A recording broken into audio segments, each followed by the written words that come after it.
सरस्वती जी और उनकी बहू रश्मि के बीच एक दिन बहस छिड़ जाती है।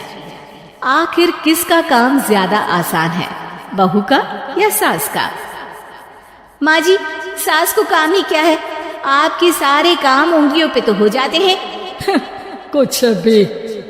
हाँ, हिसाब तो उंगलियों पे ही हो जाता है ना। अरे बेटा, ऐसा सिर्फ अभी लगता है। जो मुझे करना पड़ता है ना, वो तुझे करना पड़े तो समझ आएगा कि असली काम का पहाड़ कैसा होता है। ठेले बराबर वजन भी नहीं है आपके काम में, हर बात पहाड़ों के वजन की कर रही हैं आप। तू ऐसा करती ही क्या है घर में बेटा, ये तो बता मुझे। मैं थोड़ी ना कुछ करती हूँ, सब जादू से हो रहा है इस घर में। अरे एक दिन मेरा काम करोगी तो समझ आएगा। Okay okay, shut up. कल से मैं घर के काम करूंगी और तू मेरी जगह हर चीज का हिसाब रखना, ठीक है? ठीक है, ये भी कर लेते हैं। ये सास बहू की डील के बारे में रश्मि के पति अमन को नहीं पता था और ना ही अमन के पिताजी सुरेश जी को। पर गेहूं के साथ साथ जैसे घुन भी पिस जाता है, ये दोनों भी पीसने वाले थे। सुबह अमन उठकर रेडी होता है ऑफिस जाने के लिए, तो पता है उसके कपड़े नहीं निकले हुए हैं। अरे रश्मि, तुमने मेरे कपड़े नहीं निकाले? अपनी माँ से पूछो ना, उन्हीं का काम है ये। अमन अपनी माँ के पास जाता है। अब मेरे कपड़े आज आप देने वाले हो क्या माँ? हाँ, देना तो मुझे ही चाहिए, पर तेरी बहू ने कपड़े धोने ही नहीं डाले, तो कोई भी धुला हुआ कपड़ा नहीं है बेटा। हैं? ऐसा क्यों? कपड़े तो धोने आप ही देते हो ना माँ? अरे बहू ने तुझे बताया नहीं, अब हम अदल बदल गए हैं। मैं अब बहू और तेरी बीवी सास। अमन परेशान हो गया। वो बिना इस्त्री के कपड़े पहनकर ऑफिस चला गया।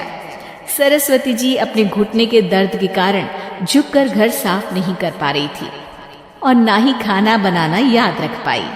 उधर रश्मि पहले ही दिन घर की चाबी घुमा चुकी थी और 300 रुपए का हिसाब अलग नहीं मिल रहा था।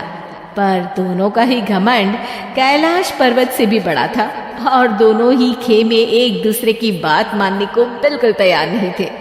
शाम को जब सुरेश जी और अमन खाना खाने बैठते हैं तो सरस्वती जी उनके सामने गाजर और पपीते लाकर रख देती हैं। अरे माँ, ये क्या है? ख्याली पुलाव के साथ सलाद। माँ जी खाना बनाना भूल गई लगता है। अरे एक एक चमन्नी का हिसाब है मेरे पास, खाना बनाना कैसे भूल जाऊंगी? ये तो मैंने पढ़ा था कि फल फ्रूट खाने से सेहत अच्छी रहती है, इसीलिए ये ले, एक फल खा ले। रात को सुरेश जी और अमन अपनी मीटिंग बिठाते हैं अकेले में। बाबूजी, इनकी लड़ाई के कारण ना हमें ठीक से खाना मिल रहा है, उल्टा घर के सारे काम रुक गए हैं। हाँ बेटा, 2 भैंसों की लड़ाई में बेचारे खेत के पौधों का भी नुकसान हो रहा है। पर पापा, क्या बताऊं आपको, मैंने माँ को इस महीने की 2 तारीख को बिजली के बिल के पैसे दिए थे। आज बिल भरने के लिए मांगने गया तो पता चला कि रश्मि उन पैसों से गैस सिलेंडर ले आई। अच्छा, तो सिलेंडर के पैसों का क्या हुआ? अब सिलेंडर के तो कोई पैसे नहीं थे बाबूजी, हमारे घर पर गैस की पाइपलाइन लगी है ना।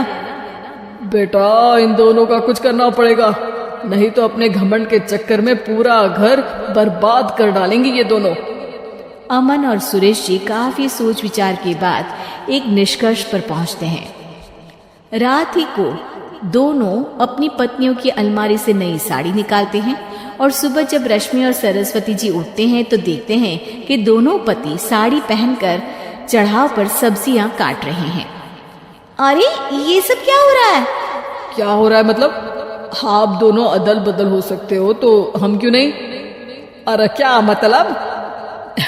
नहीं नहीं, मेरी भी बचपन से किसी की बहू बनने की इच्छा थी, तो आज से सरस्वती तुम बड़ी बहू, मैं मिडल बहू और अमन छोटी बहू। अरे लेकिन सब घर पर बैठ जाएंगे तो कमाएगा कौन? ये घर कैसे चलेगा? अब वो तो भैया या बाकी लोग जाने, अब हमने भी अदल बदल कर ही लिया है तो कुछ नहीं हो सकता। रश्मि और सरस्वती जी को समझ में आ जाता है कि उन दोनों की आपस की डील की वजह से इन दोनों को बहुत तकलीफ हो रही है और उनके ईगो ने दूसरों को कितनी यातनाएं दी है।